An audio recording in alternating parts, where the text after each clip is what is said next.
अस्सलाम वालेकुम क्लास।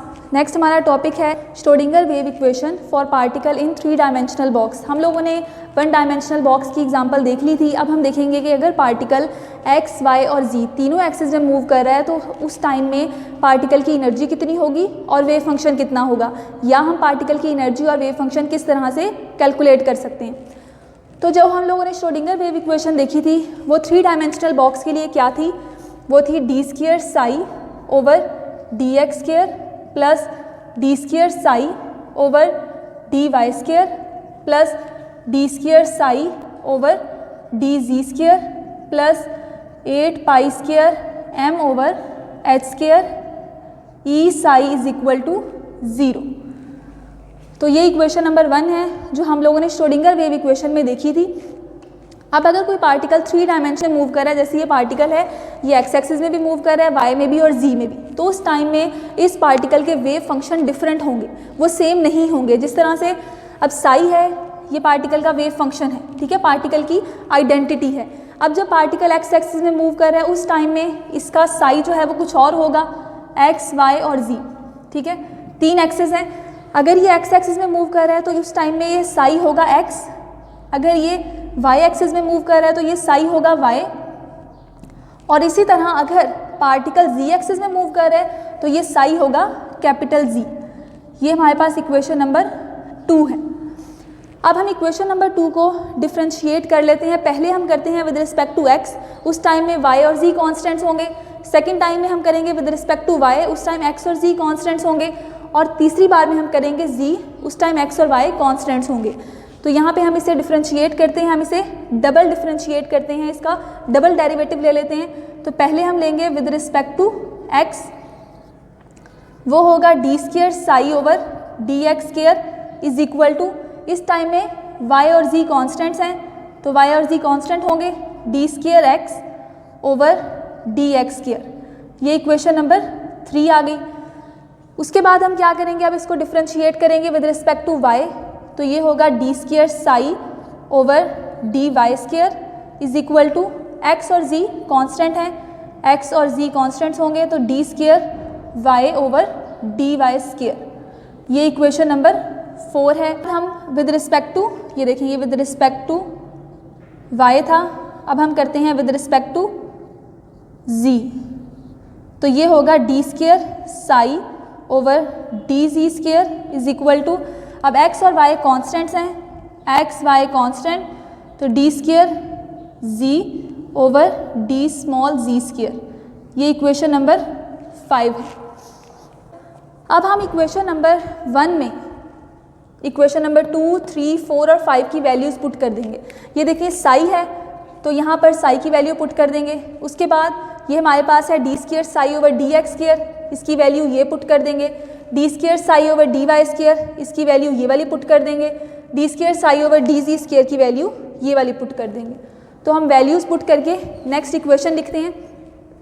सबसे पहले हम लोग इक्वेशन नंबर 1 में पुट करते हैं value d² psi over dx² की, तो ये हमारे पास आ जाएगा y इंटू जी d² x over dx² plus, उसके बाद हम पुट करेंगे अब d² साई ओवर dy² की, तो ये आ जाएगा x इंटू जी d² y over dy² plus third one हम करेंगे विद रिस्पेक्ट टू z, तो वो हमारे पास है d² साई ओवर dz², ये आ जाएगा x into y d² z over dz² plus 8 pi square m over h² e into x y z is equal to 0।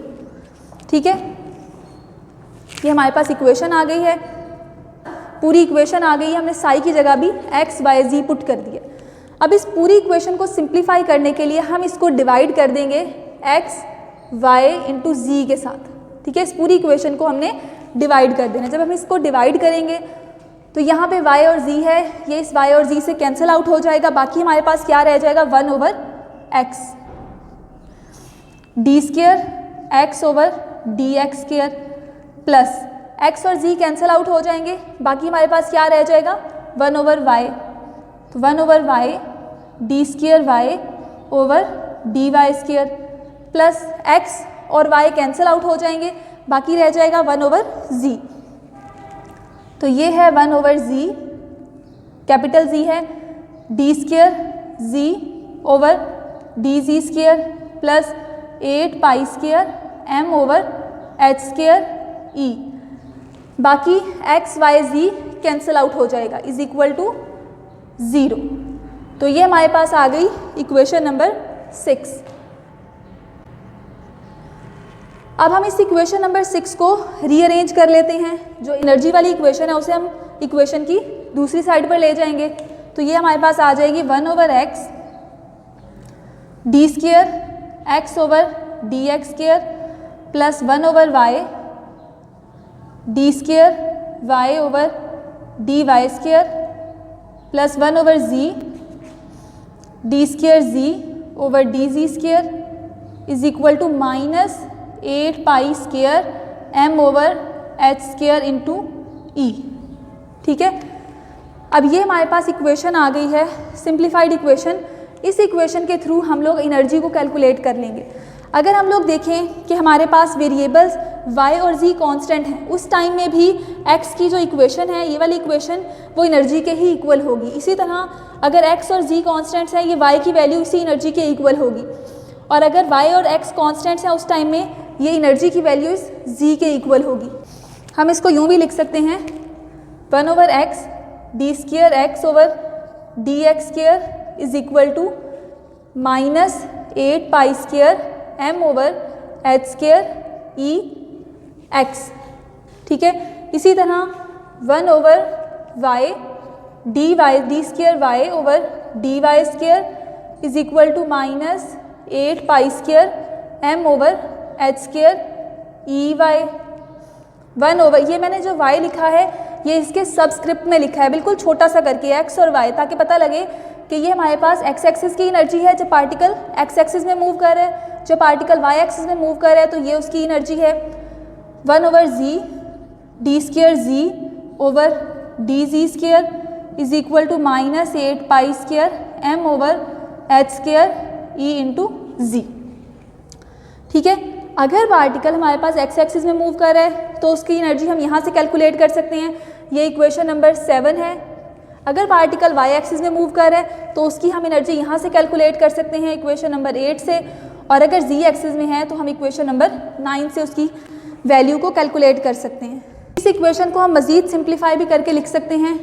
अगर हम इसको x एक्सिस को दूसरी तरफ ले जाएं तो ये हमारे पास हो जाएगा, इस वाली इक्वेशन को पहले देखें, अगर हम दूसरी तरफ ले जाएं तो ये d² x/dx² is equal to minus 8π² m/h² e x into capital X।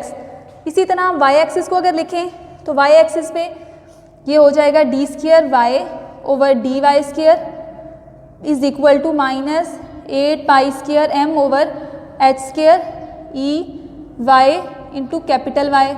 इसी तरह अगर हम z के लिए लिखें तो ये हमारे पास हो जाएगा d² z/dz² is equal to minus 8π² m/h² e z into capital Z। अब इससे हम एनर्जी भी कैलकुलेट कर सकते हैं।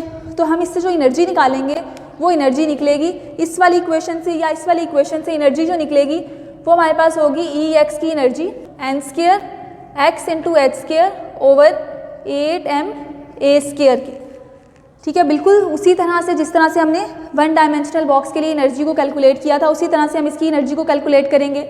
उसके बाद y एक्सिस के लिए जो निकलेगी वो E y is equal to n² y/h² over 8m/v²। इसी तरह z एक्सिस के लिए जो निकलेगी वो होगी n² z/h² ओवर 8m/c²। और टोटल एनर्जी वो इक्वल होती है सम ऑफ ऑल एनर्जीज।